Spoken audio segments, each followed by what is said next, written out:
Pak Ustadz Abdul Somad, kami bangga ya sebagai orang Kristen di kota ini. Bapak mau ke sini. Bapak datang di kota yang memiliki rekam jejak sosial sangat buruk di saat usia kami masih sangat muda, tahun 99 seperti yang tadi dijelaskan Pak Wakil Wali Kota. Sebab bagi kami kedatangan tokoh-tokoh agama yang karismatik seperti Pak Abdul Somad, kami yakini selalu saja mendatangkan pencerahan bagi masyarakat di kota Ambon. Pak Abdul Somad ini bagi orang Kristen bukan barang baru ya Pak. Kami sering dengar, bahkan di kalangan Kristen ada orang-orang Kristen yang sedikit, yang agak nyinyir mendengar ceramah-ceramah Pak Abdul Somad. Itu wajar Pak, karena memang setiap agama pasti saja ada kelompok-kelompok yang fundamental.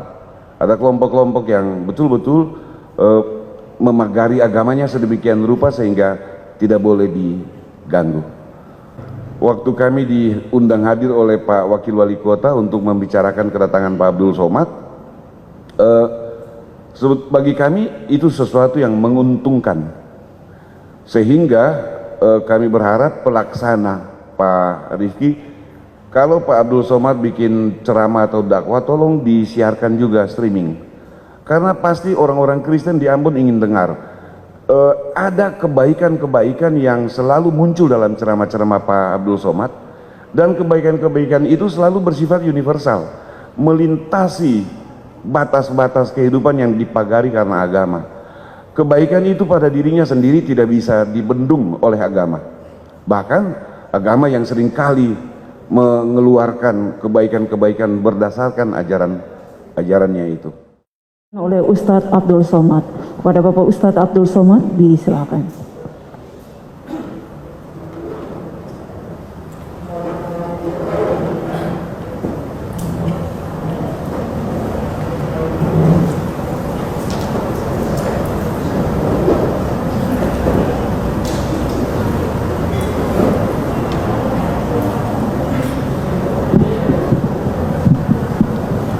Bismillahirrahmanirrahim. Assalamualaikum warahmatullahi wabarakatuh. Assalam bahasa Arabnya keselamatan. Alaikum untuk kamu. Wa dan rahmatullah, rahmat Tuhan, rahmat Allah. Wa dan barakatuh, berkah-berkah dari Tuhan. Berkah artinya lebih dari yang semestinya. Semestinya bangunan itu tahannya menurut arsitek 100 tahun, tapi karena dijaga, dipelihara, direhab lebih dari semestinya, maka disebut dengan berkah. Kita selalu gaji, umur, ilmu, hidup ingin berkah. Makanya selalu orang mengatakan hidup ini yang kita cari berkahnya. Bahasa Arabnya salam. Orang Ibrani yang masih satu akar kata dengan bangsa Semit, Nabi Nuh punya anak 3 orang, satu namanya Sam, satu namanya Ham, satu namanya Yafes. Sam itu pecahannya adalah Arab dan Ibrani.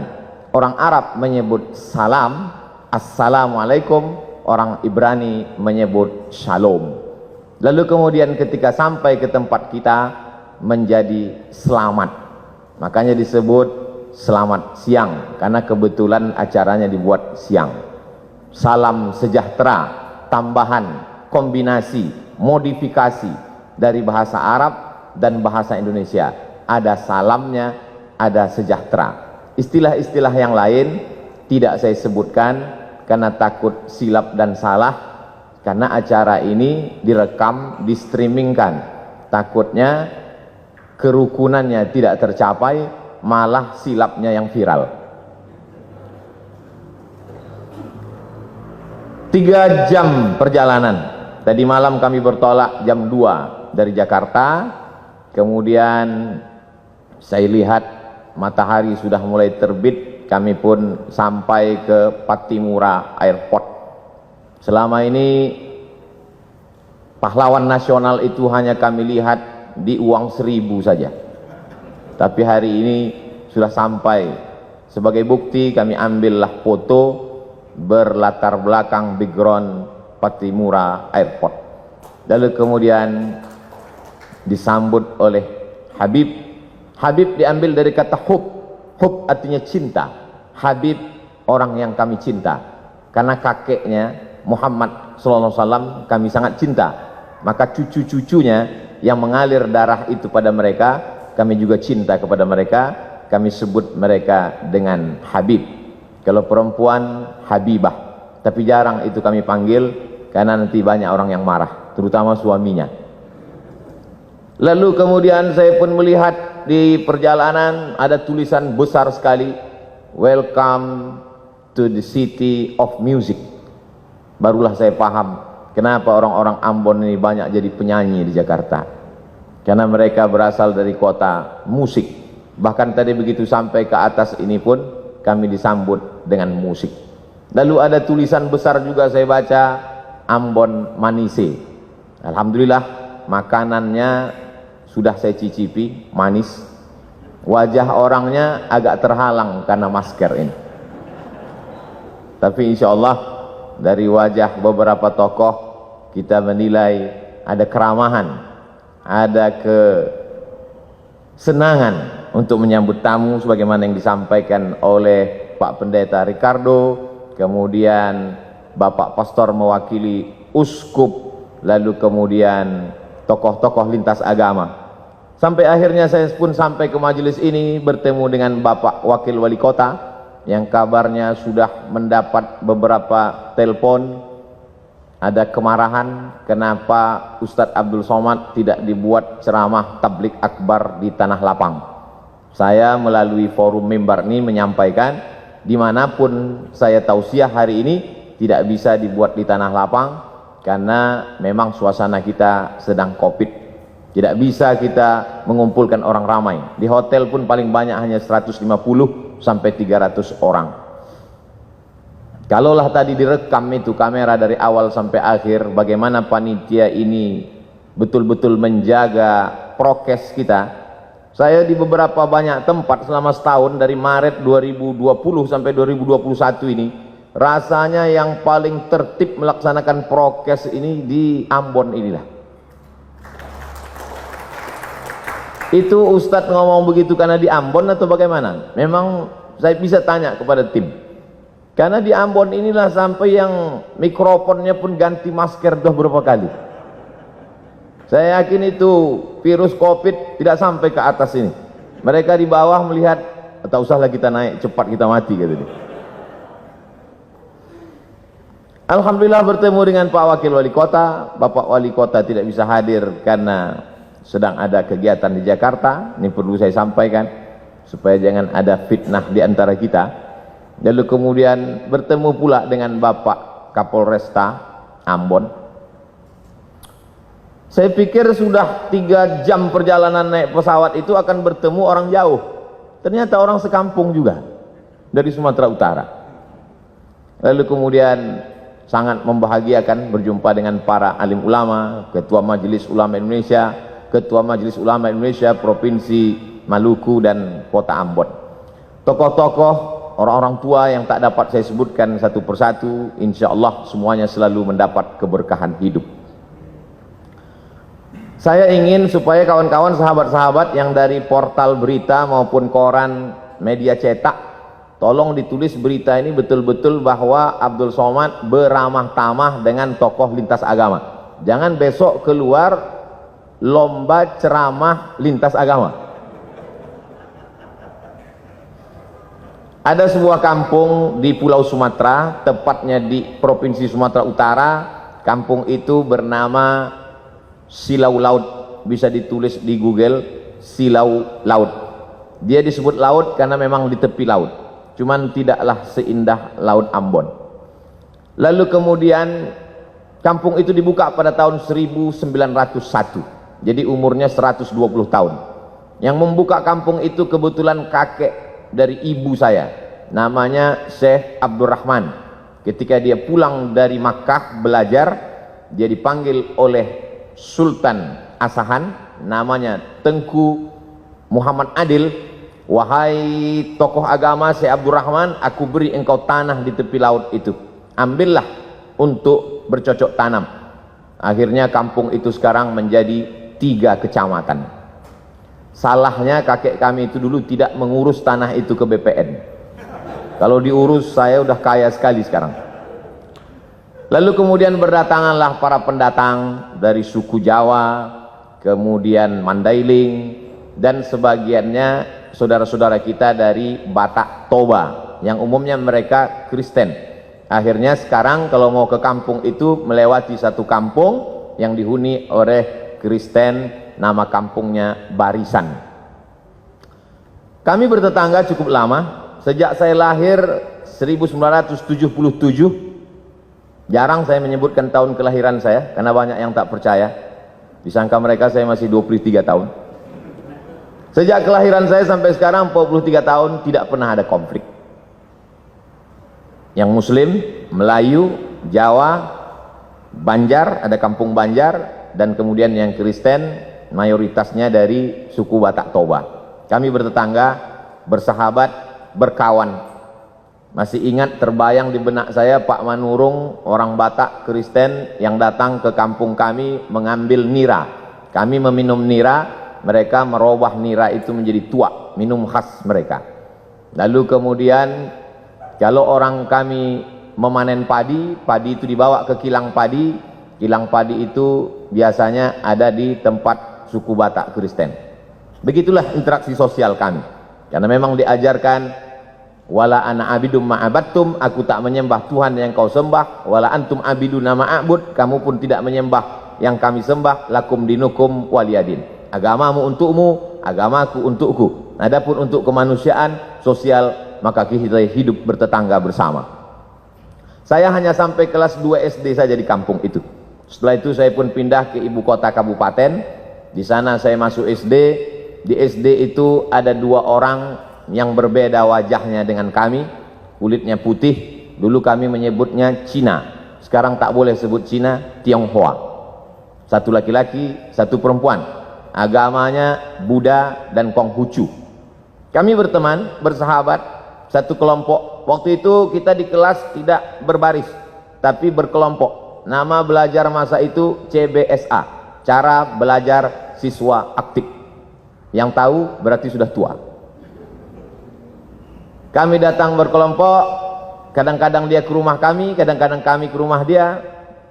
Lalu kemudian beberapa tahun yang lalu saya buat reuni pertemuan SD. Jumpa lagi teman saya yang Tionghoa itu namanya Akyong. Saya lihat Akyong pakai peci. Saya berbisik ke kawan saya, itu si Akyong masuk Islam? Tidak. Kenapa dia pakai peci? Untuk menghormati kau. Begitulah kami bersahabat. Tamat SD tahun 1990, saya pindah ke Medan. Di Medan, kota Medan mengajarkan saya bagaimana kami di Medan hidup berbagai macam suku dan agama. Di Medan ada satu kampung namanya Kampung Keling. Dulu menyebut Kampung Keling biasa, sekarang tak boleh lagi. Karena Keling itu identik dengan orang yang hitam selalu dipanggil Keling. Jadi kalau ada orang kulit hitam, keling kali kau, kata dia. Maka dirubahlah kampung itu sekarang namanya Kampung Madras, untuk mengambil nama salah satu kota di India. Kita tahu orang-orang saudara kita dari India datang ke Sumatera ketika masa penjajahan Belanda. Ada yang mengambil upah, mengambil karet, lalu kemudian memetik tembakau Delhi, tanah Delhi yang sangat subur. Ada yang Muslim. Masjid salah satu tertua di kota Medan adalah Masjid India, dibangun ketika Krakatau meletus, dan saya diizinkan untuk menyampaikan ceramah di sana. Lalu kemudian saudara-saudara kita yang datang dari Hindu, maka mereka membuat sebuah komunitas. Kuil terbesar di Pulau Sumatera, kuil Hindu ada di kota Medan. Kuil itu bernama Kuil Sri Mariaman. Saya pernah datang ke sana, masuk ke dalam, saya lihat ternyata di depannya ada bak.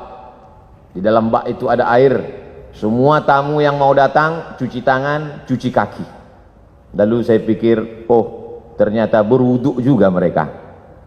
Lalu kemudian ada tulisan besar, Bagi yang bercelana ponggol, bercelana pendek, bercelana sempit, berbaju pendek, dilarang masuk ke kuil Sri Mariaman, karena ini tempat suci.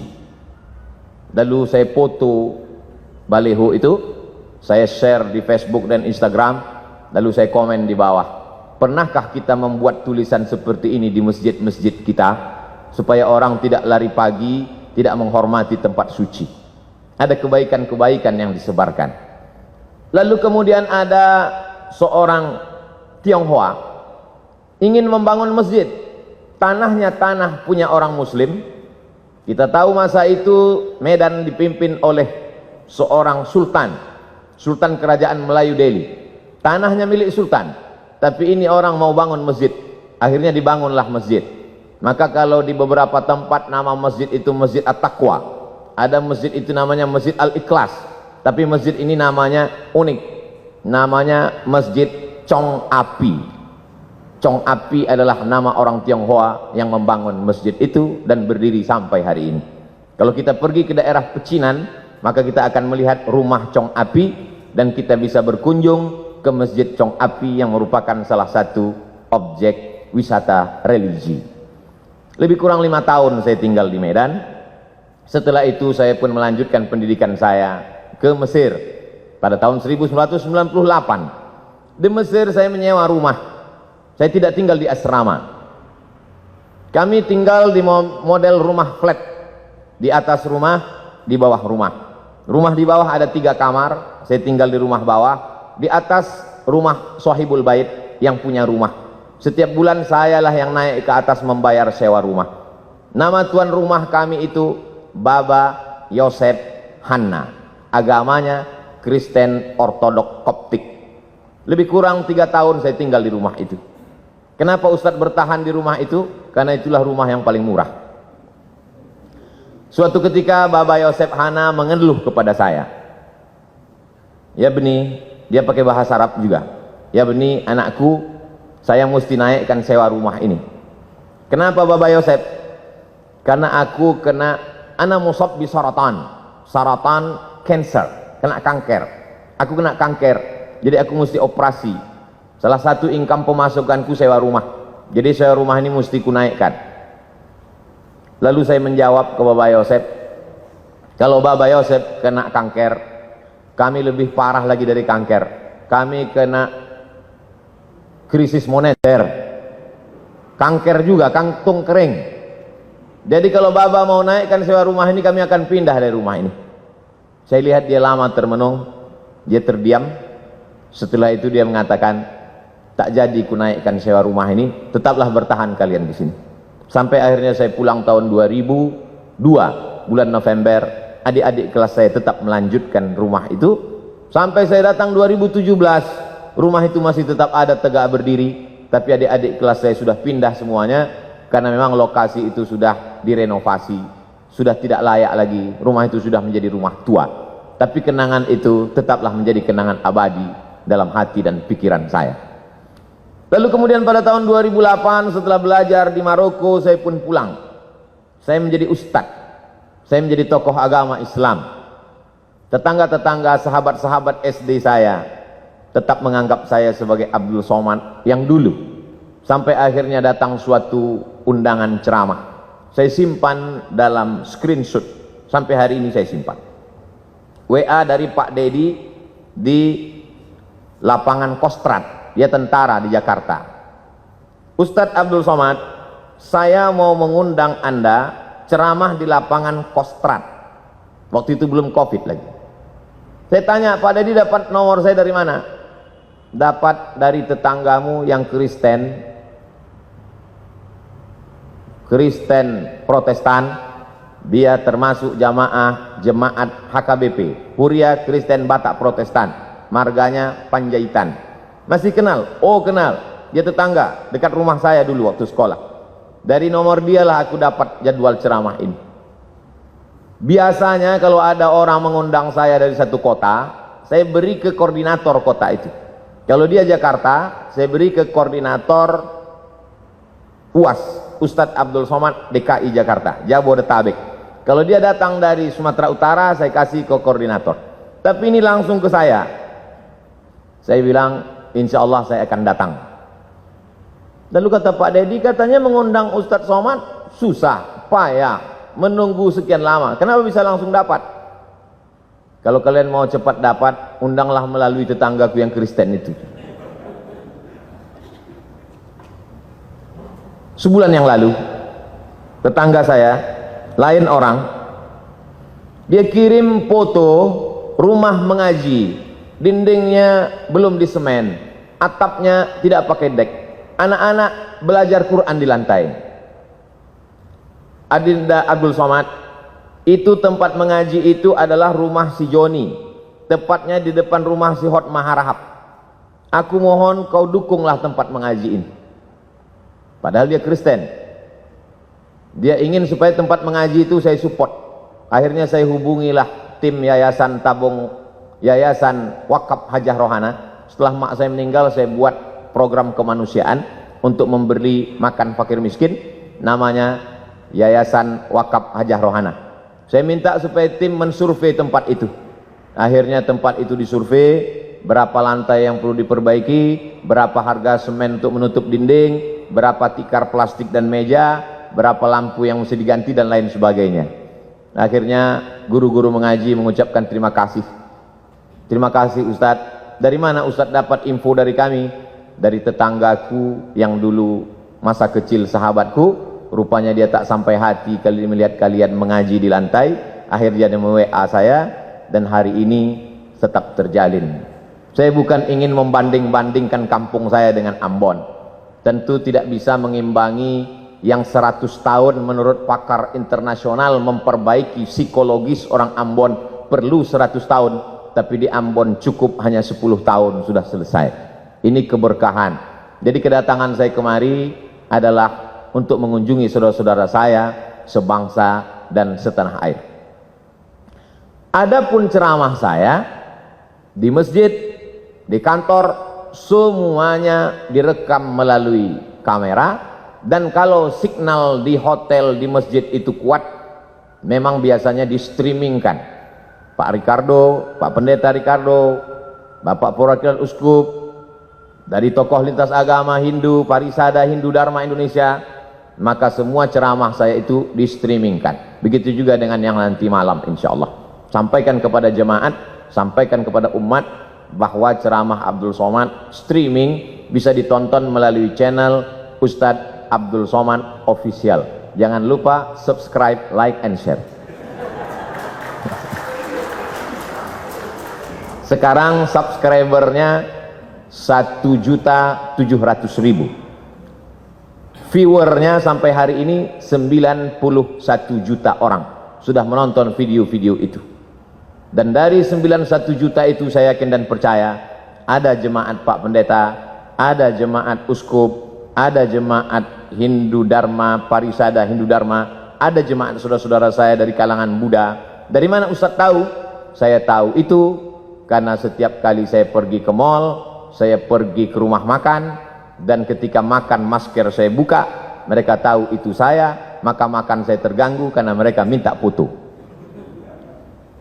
Lalu kemudian uang hasil dari penonton 91 juta itu, hasilnya ditransfer ke nomor admin, dibelikan ke beras untuk program kemanusiaan. Setiap bulan kami membagi beras untuk saudara-saudara kita yang kurang beruntung dalam hal rezeki, tapi mungkin mereka beruntung dalam kebahagiaan hati. Kita ingin berbagi sesuatu supaya mereka juga berbagi doa kepada kita. Saya kira itu saja yang dapat saya sampaikan. Saya tidak ceramah, saya tidak tausiah, saya hanya ingin berbagi cerita tentang Abdul Somad yang ada di medsos dengan Abdul Somad yang asli dan nyata. Karena medsos ini rakyatnya tidak jelas, netizen. Kata orang, sekejam-kejamnya Ibu Tiri, lebih kejam lagi netizen. Banyak ketika kita bertemu dengan orang di medsos berbeda dengan ketika ketemu dalam kenyataan. Dan itu fakta. Ketika jamaah bertanya, bercerita ke saya sudah lama melihat Ustadz di YouTube, di televisi, baru ini berjumpa, ternyata lebih muda dari aslinya. Bertemu itu penting. Pernah kamu kenal si Anu? Pernah. Pernah berjumpa dengan dia? Belum. Berarti kamu belum kenal. Pernah kamu kenal dengan si Anu? Pernah. Pernah kamu duduk makan bersama dengan dia? Belum. Berarti kamu belum kenal. Hari ini kita bertemu, hari ini kita bersama, tinggal lagi makan. Ini semakin lama kata sambutan ini, maka semakin banyak dosa saya karena menahan nafsu makan. Saya ucapkan banyak terima kasih. Banyak kata-kata tidak berkenan di hati, menyinggung perasaan. Saya Abdul Somad, warga negara Indonesia, sama-sama manusia, sama-sama mencintai NKRI. Mohon maaf atas segala kesilapan. Terima kasih atas segala perhatian. Wassalamualaikum warahmatullahi wabarakatuh.